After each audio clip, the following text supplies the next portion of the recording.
America's next civil rights frontier, if you can see the fine print on that. So that's where we're going. This will be the new one, and of course once that's accepted, don't even look too far out because it gets uglier and stranger as we move along here. So it's at a breathless pace. 20 years ago, this would have been nowhere, and these other things that we would just say, well, nobody's going to go for that. And around the corner will be polygamy, and then there'll be incest, and pedophilia is always there, and people are trying to make that an acceptable social thing. So it's always a civil rights issue, and they're just going to keep marching along here. So let's first take a look at just some background issues, and then we can talk about some other things going on in this issue of transgender. So what does it mean, transgender? It's an identity that you have of yourself that doesn't match your biology. Doesn't match your genetic makeup. Now, if you take it the next step, so that's somebody that just thinks, I feel like I'm a woman in a man's body, or vice versa.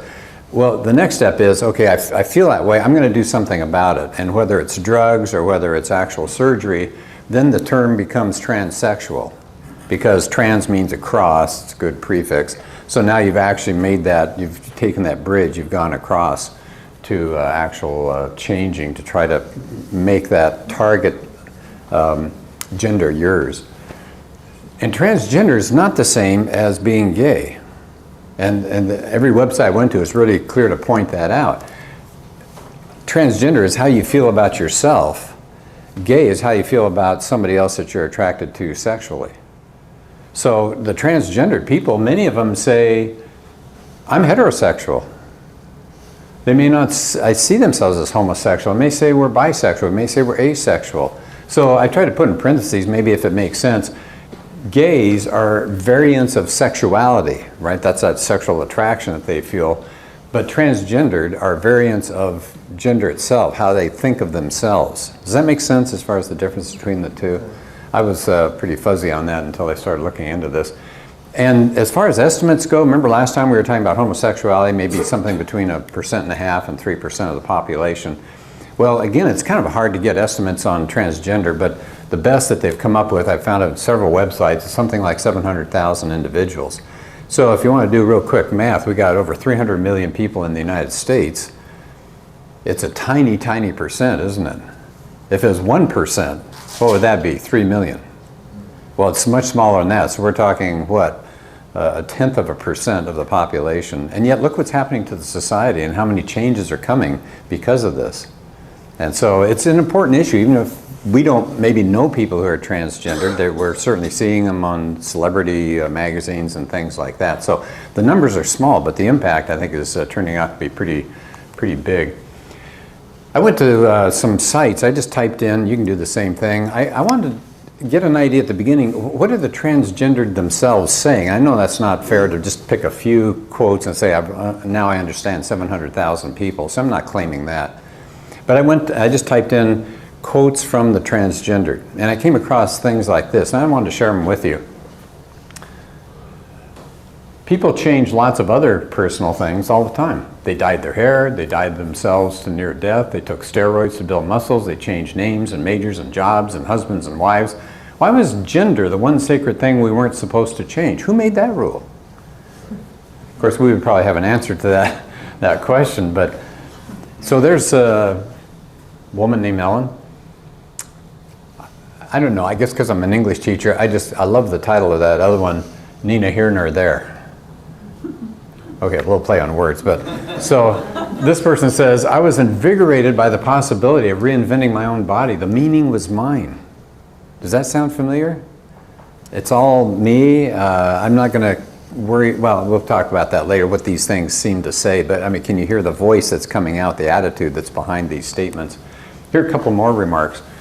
The whole point of my gender transition was to free myself up. If something feels good, I'm not going to stop doing it because it doesn't fit someone else's notion of what a man is. And then one more, look at the title, Transgender Liberation. Like racism and all forms of prejudice, bigotry against transgender people is a deadly carcinogen. Genuine bonds of solidarity can be forged between people who respect each other's differences and are willing to fight their enemy together. So here we go, this idea of fighting. We are the class that does the work of the world and can revolutionize it. We can win true liberation. So I want you to hear some of those voices and begin to think, how are they looking at the world? How are they seeing themselves? You can tell that the physical body doesn't really mean anything to them. It's a big deal to Christianity, isn't it? Jesus came in a body and he was resurrected in a body. So we put great value on the physical body. We're not otherworldly. Right? Christians are all about the human body. And yet it doesn't, that's not what appeals to them at all. Biology is really irrelevant to the transgendered person. They're self-alienated, which is really sad. They're not alienated from society. They're alienated from themselves. They look at themselves and they say, this is not me. And so that's got to be awfully hard to live that way. Look in the mirror every day and to not see what you want to see. And that search for freedom. Did you notice how often the idea of freedom came up? I want to dye my hair, that's freedom. Okay, I want to change my sex, that's part of the freedom. We're fighting a battle, liberation. Freedom, freedom, freedom. America's all about freedom. Sort of. That ends up with anarchy, doesn't it, if it gets carried maybe a little too far. Well, okay, so that's the voice from the transgendered who are putting on a pretty good face in these quotes that I got. But I've got plenty other quotes that are really a sad case. So I don't want us to see them as enemies or as freaks or strange individuals. A lot of them are crying out because of this way that they're viewing themselves. This is from Reddit. I've been crying all morning. A friend posted a candid picture of me and all I see is the horrible man I can't escape. This is never, ever going away, even after years of hormones. I want to die. And that's not an exaggeration. We're going to talk about suicide rates in a couple of minutes here. And somebody else said this, I feel absolutely like I'm a woman stuck in a man's body. I've had anxiety since childhood and struggled with depression through my teen years. What if these thoughts of being trans are just me trying to escape from these problems? That's a pretty interesting, realistic statement, isn't it, or question. What if I've got all these other issues and the transgender feelings are just part of these other issues and I'm trying to step away from them, but those issues are going to come with them. So we're going to talk about that in a couple of minutes too, that depression and other mental problems are often part of this whole transgender feeling that people are going through. Whoa, oh my goodness, hang on. Okay, well, no, I may have to go way ahead. Oh no, we're okay. Okay, legal. I don't know what I did. So what are some of the problems? Let's talk about some of the problems with transgenderism. I think number one is the one thing that we can just talk to anybody about. We're not going to use biblical questions or biblical statements or Bible verses and all. I mean, honest to goodness, just realistically, it doesn't correspond to reality. So I was in a class the other day and I was going around in groups and there were about 3 kids there and somebody brought up this transgender issue. It wasn't part of their assignment. I forgot what it came from because I wasn't having them write about it, but it came up in that little group. And so I said, some people might think of it as a mental problem and not a physical issue that they need to deal with. And they said, oh, really? They never thought that it might actually be wrong or might be a problem. I said, well, if I tell you that I'm a 5-foot Asian woman, what do you think? And they were really stuck on that one. They didn't know what to say because they want to be inclusive. They want to say, well, good for you. I said, am I 5 foot? And they said, no. I said, am I Asian? No. Am I a woman? No. Well, then that doesn't correspond with reality. But I didn't push it. I just said, some people. So I have to be kind of careful in the classroom. But honest to goodness, I've heard people go around and do this talk. They'll carry a mic around and go to a college campus where people buy into this stuff, and nobody will contradict them. This person will say, so I'm a 8-foot Amazon or something, and people go, okay. I don't know why, but they've gotten away from reality. If I say I'm a 6-foot rabbit, if I say I'm not even human, are they willing to accept that? Give me my carrots, I'm a horse. Right? What happened to reality? People like that a long time ago, we tried to help them. We said, you're not connecting with what the world really is. And so you need something besides affirmation. Do we get you a big rabbit hutch? I mean, why are we affirming this sort of thing? It doesn't correspond to reality. I thought the whole point was we ought to live in this world. If we don't, we've got some issues to deal with. I read over and over again that there's no such thing, number two, no such thing as really a sex change. People talk about, oh, she had a sex change, he had a sex change. Doctors are saying, no, what you end up with is a man who's feminized because of hormones and things like that, or a woman who's been masculinized, but you're not getting rid of biology. You can cut whatever you want, you can throw as many hormones at them as you want. You don't end up with the opposite sex. You get somebody who's now more distorted than they were before. Paul McHugh, number 3 up here, is a powerful thing, I think. And by the way, I'll send you all the notes in case you don't have to. I see Linda trying to jot some things down. Yeah. Just email me. I'll be glad to send you, not my PowerPoints, but I put it into about a 3-page write-up, so I'll send you all of this. But Paul McHugh is the former psychiatrist in chief, not exactly a low position at Johns Hopkins. Eric and I were just talking about this before class started. He studied transgender people before it was big news. He's been involved with them for 40 years. And here's what he had to say. Johns Hopkins, not a Christian college or anything. It's a mental disorder that deserves understanding, treatment, and prevention. Not embrace, affirm, let's see if we can help them be more of what they think they are. He says, we need to fix this. What's the prevention? Well, we'll get to that. Yeah. 2/3 of all transgendered, if you remember what we said, that one person was talking about how she said, well, what if my issue of transgenderism is just a part of the baggage of all the mental problems I've been dealing with. 2/3 of all transgendered have multiple disorders. So this doesn't occur by itself. It's often part of a family of issues that they're dealing with. And now, back to Linda. We talked about that last week, how many people in the homosexual lifestyle, if you left them alone, they would change, they'd come back to heterosexual on their own, without any therapy, without any input, without any involvement. The same thing has been found over and over again. A vast majority of them grow out of their feelings if you leave them alone. If you don't affirm, if you don't rush them off to the hospital, if you don't get those drugs started, if you don't get that surgery underway, leave them alone, and these things, not all, but a vast majority of them, studies are showing that they grow out of these feelings. Number 5, this is one that really got me because I like stories. I think everybody likes stories. And so I went to several websites and started kind of picking stories out of these people, because the transgendered community, thanks to the mass media, gets pretty good coverage. It's all Caitlyn Jenner, and it's all people who've been a success, and by golly, I'm happy I had that surgery, and I'm moving on, life is good. That's what we hear.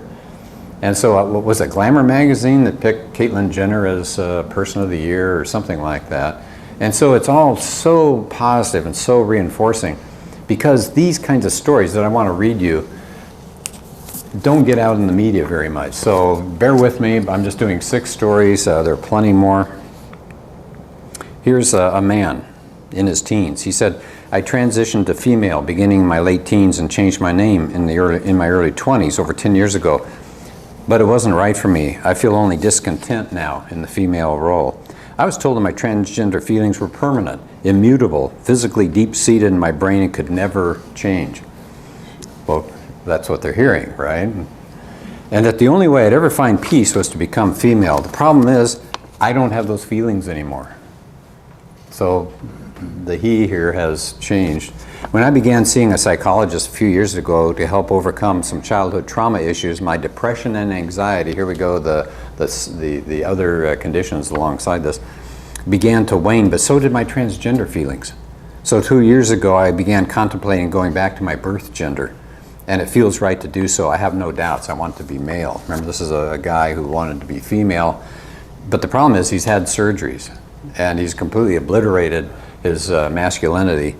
And he says, saddest of all, I can never have children, which I pray God will give me the strength to withstand that sadness. So we're affirming people to go and have something that's like driving a car off a cliff, and now what? Now the whole life is shattered. The whole life is different for this individual. Well, that's one story. How about this one? I came into this world a boy. Starting in early childhood, I frequently cross-dressed as a girl. I thought I was born in the wrong body. A nationally prominent PhD diagnosed me as a transgender with gender dysphoria. That's that word that they'll use, or that phrase, gender dysphoria. In other words, you're not satisfied with the gender you're born with. Eventually, I underwent the full recommended hormone therapy and the gender reassignment surgery and became the female Laura Jensen. I lived and worked successfully as a female transgender in San Francisco for several years until I was diagnosed with my own comorbid disorder.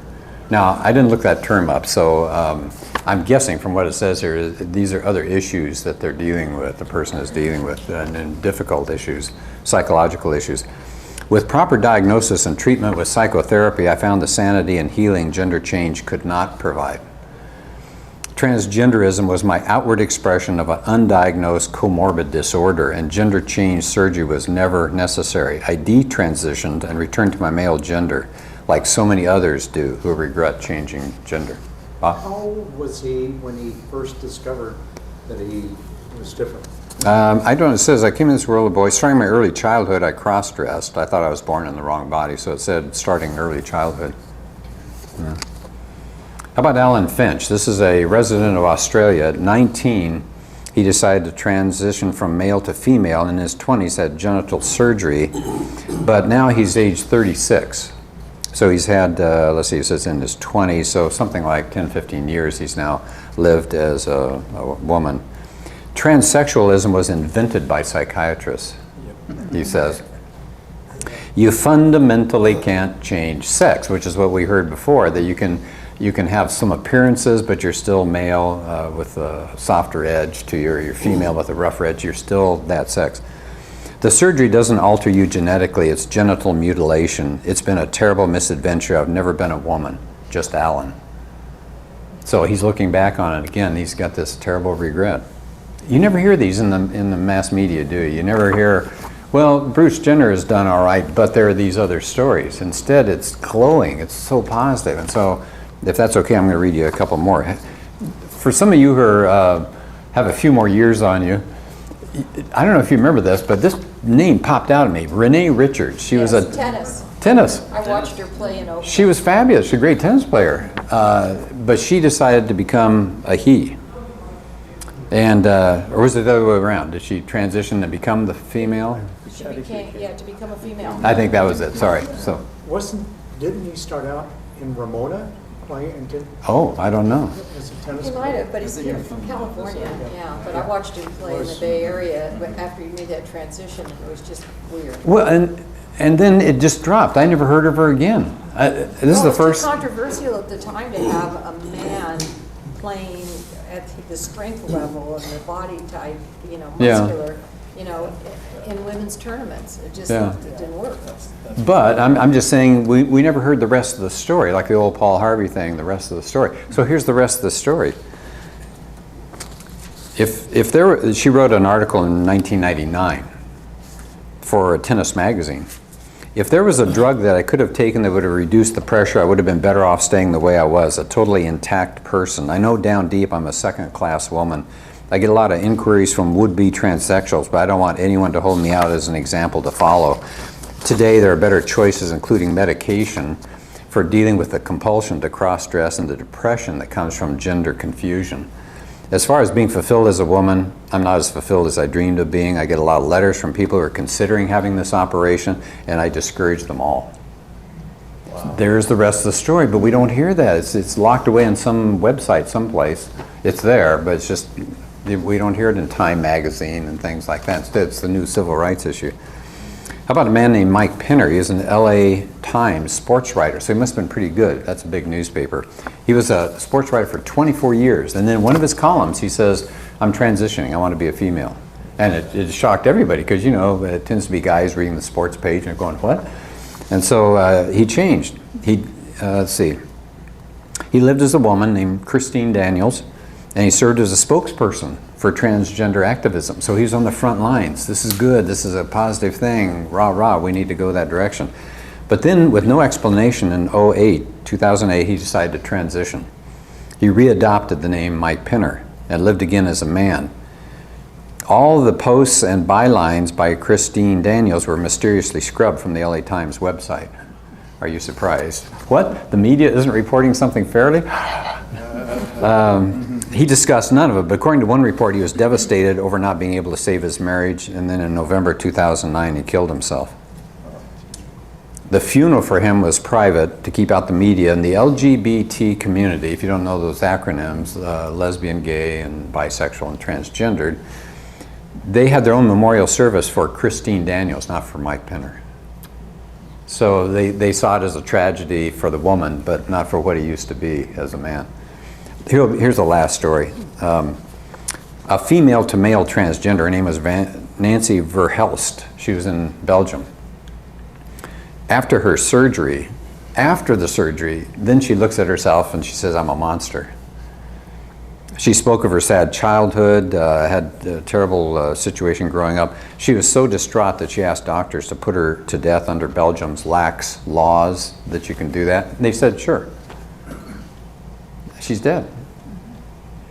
Because in Belgium, which I think is probably around our corner, euthanasia. You want to die? Go ahead. Anyway, that's just hard to hear that stuff. But I just think that's powerful. I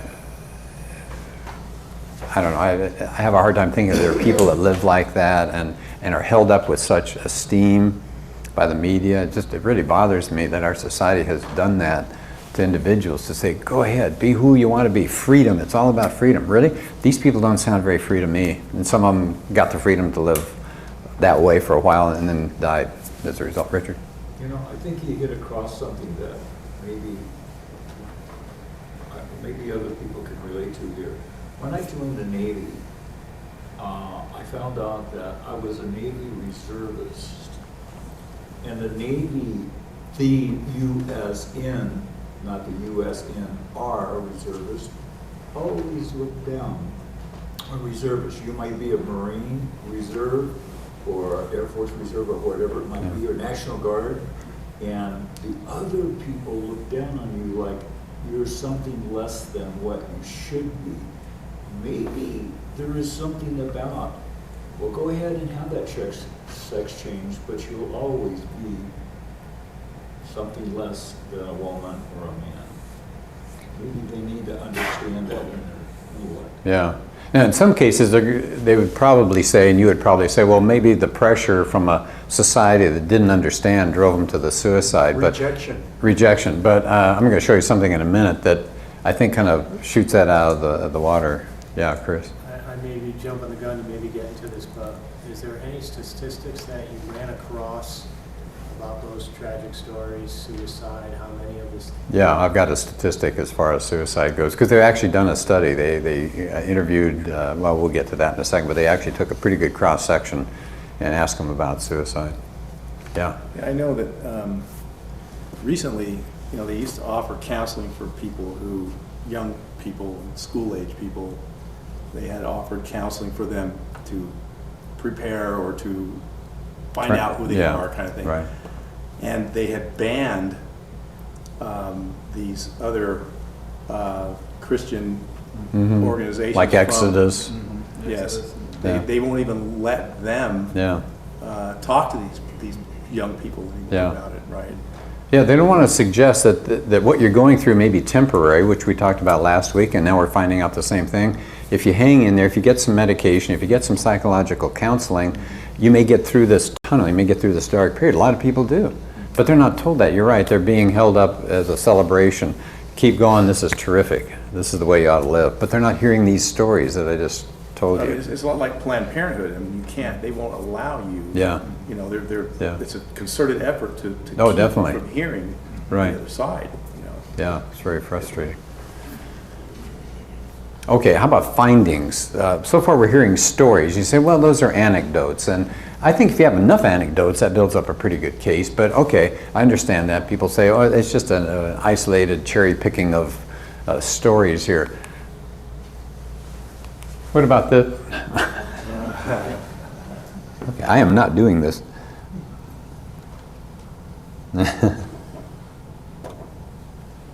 Okay, I have no idea what that is.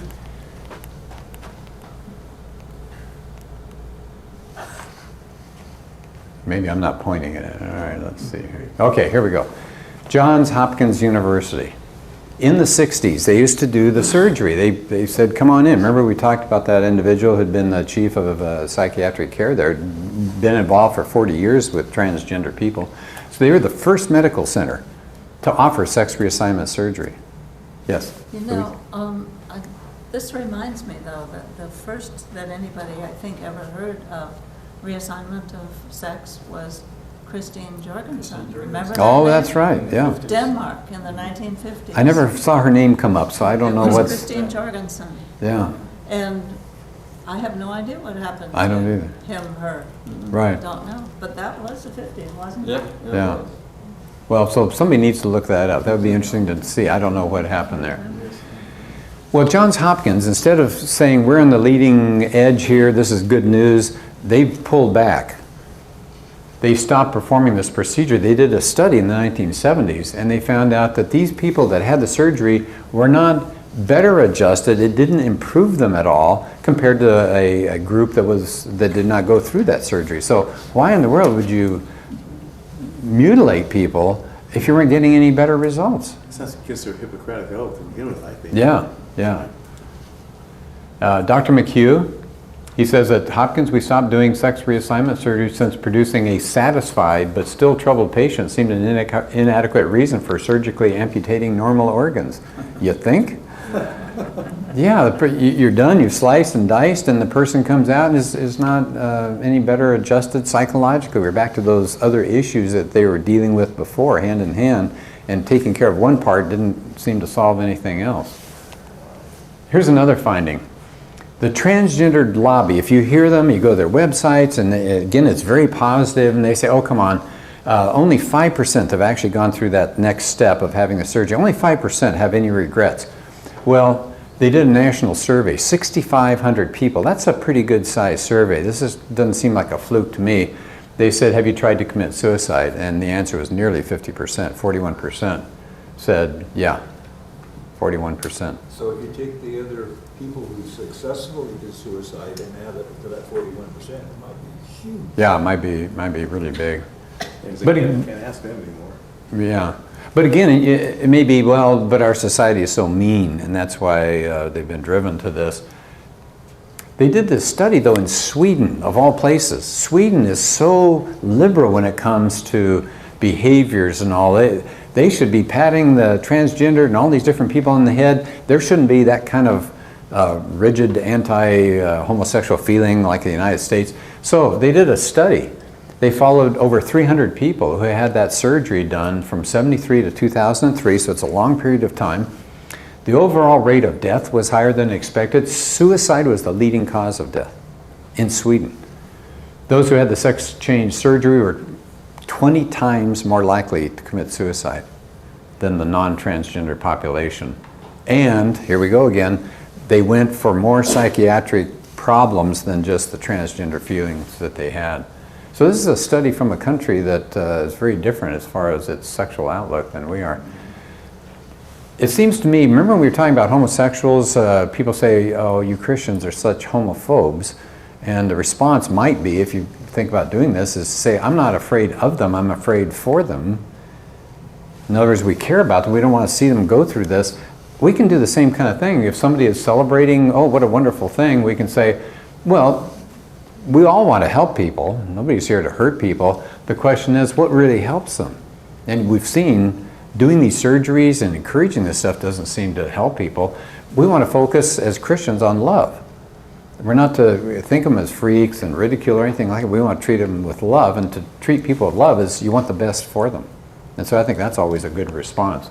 Another response, which I think is powerful for a lot of people, it's called analogies, trying to make a comparison between two different things, and people go, oh, okay, I get it. So there's something called, I found this on a website, I didn't know this, it's called Body Integrity Identity Disorder. What a mouthful, huh? It's people that have, let's say their leg, and they go to the doctor and they say, it bothers me, I'm just revolted by my leg. And there's nothing wrong with the leg.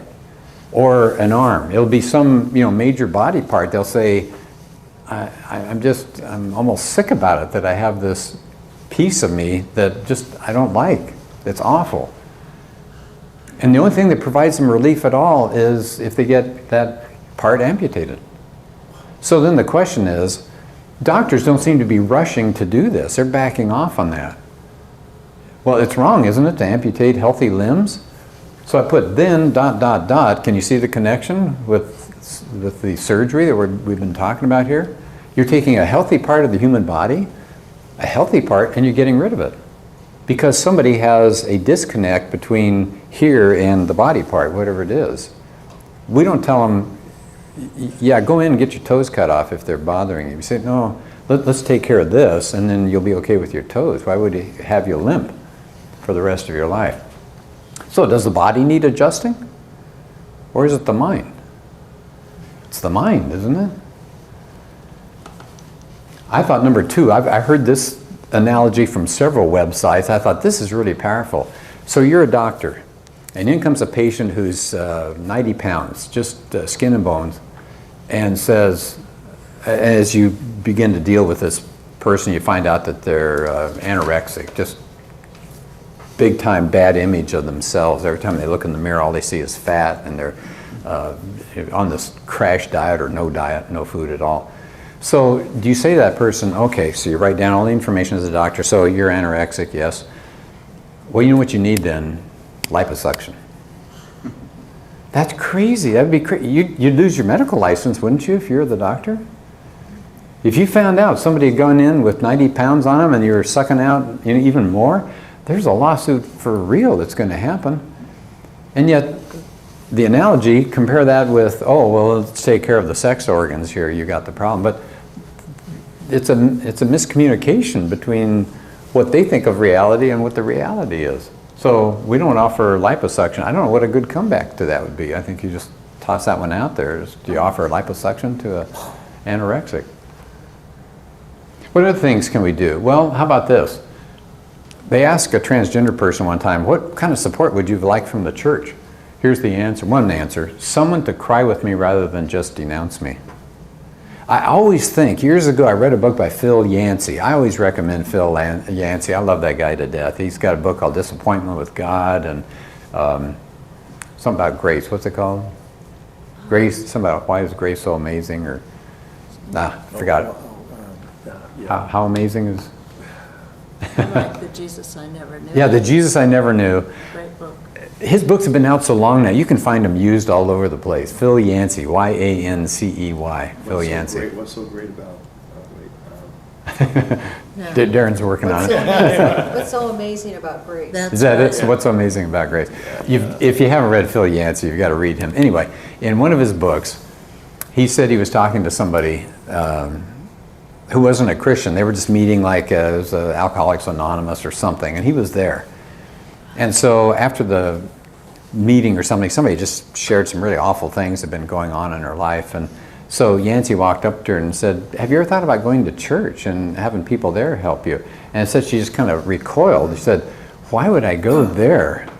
And he said it just really made him sick to his stomach to think that somehow the image of the church is a place to condemn, the image of a church is a place to point fingers, the image of the church is to ridicule, the image of the church is to hate. That's not true. But there must be something going on out there that a lot of people have bought into that we're haters, that we separate, that you got your problems, I got my act together, you're the one that needs help. So somebody to cry with them. Remember how Job starts off, the book of Job? He's got all these things taken out of his life. He's just sitting there in an ash heap, scraping sores off himself, and his friends come. Later on, they do stupid stuff. They give him ideas of why he's in trouble. But what do they do at first? They come and they just sit with him for, is it like a week or something? It's a long period of time, not just for 20 minutes. All they do is just sit and share the misery. And I thought, boy, that's a really good indication. They should just kept their mouths shut. It's the minute they open their mouths that all the trouble happened. But what a great thing. They just came and put their arms around Job and just said, we are so sorry, and just sat in the dirt with him. And so I think that's a good comment. Just somebody to cry with them. Steve. Yeah, I heard Sean McDowell talk on this issue, and he was contacted, he's out with his kids riding a bike, and he was contacted about coming on CNN to talk on transgender issues. And he said, well, I can't come to LA and be on the program. And they said, well, then we'll consider you for the call-in that will start at 6 o'clock. And so he gets home and he gets a phone call from CNN, and they said, well, what's your view on transgender issues? And so Sean starts telling them how, we as Christians want to love the transgender person and this sort of thing. And the guy on the other end says, well, we can't use you because you're too compassionate. So sorry. And they hung up on it. Wow. That's what's controlling the view that people have of the church, is when someone who has compassion can't make it, can't make the cut. So what do you get? You get that church in Kansas, what's it called? Westboro Baptist, and they show up and about fags this and God hates that, and they get plenty of media coverage because that's their picture of Christianity, unfortunately. And that's what's leading people to think about the church that Yeah. they begin with. That's all they know Yeah. about the church. Yeah, is that. yeah. I thought this was a terrific response. This was an article, and I'll give you the link to it in just a second. It was from Christianity Today about transgender issues, and so it's a long chunk here, but it's like from 3 different places, but I thought it was so good. The Christian community is a witness to the message of redemption. That's our message, isn't it? Remember the one last week about Paul's rattling off all the issues that the people in his church that used to be this, you used to be that, and the point was you used to be. You've been redeemed, you've been changed. We are witnesses to redemption through Jesus' presence in our lives. Redemption is not found by measuring how well a person's gender identity aligns with their biological sex, but by drawing them to the person and work of Jesus Christ and to the power of the Holy Spirit to transform us into His image. We're not going to be able to do it. That's not our job. Society's not going to be able to do it. Jesus will. And that's the message of the church. Redemption. You were these things. You can be these other things. I think I mentioned the other week something that really got to me. It was really powerful. Here at Emmanuel Faith, they had these cardboard signs that people carried, I used to, and they flip them around, how Jesus changed their lives. Man, it just sent goosebumps up and down my spine, because I said, wow, that's powerful. Things that were just awful in their lives, and Jesus Christ turned them around. Not a program, not a book, but the living Jesus. The church is called to rise above those culture wars and present a witness to redemption. That's our call. It's awfully tempting, and I know I'm a prime example of that. It's easy to get involved, to settle things politically, and to get involved in the culture war and make it us against them, and if we just elect this person, if we just shut this person up, and we're supposed to get beyond that and present a witness to redemption. The author said, I hope to approach the transgender not as a project, but as a person seeking real and sustained relationship, which is characterized by empathy as well as encouragement to walk faithfully with Christ. Isn't that good? Seeking real and sustained relationship. You can get that in a church. You can get that contact with each other. We're all sinners. We've all struggled. And the relationship with Jesus. So you got a double way of relationships. So there are some of the resources. That article I just, it's a good article. You might enjoy it, from Christianity Today. You can go online. It's June 8th, 2015. But again, I'll send you all these notes if you don't want to copy that down. It's just called Understanding the Transgender Phenomenon. And I will send you the notes if you care about it. But FRC is Family Research Council, of course, focused on the family. Kokol always has stuff, so his str.org. And then Hank Hanegraaff's Christian Research Institute is equip.org. All these things have really good articles on that issue, on the issue of transgender.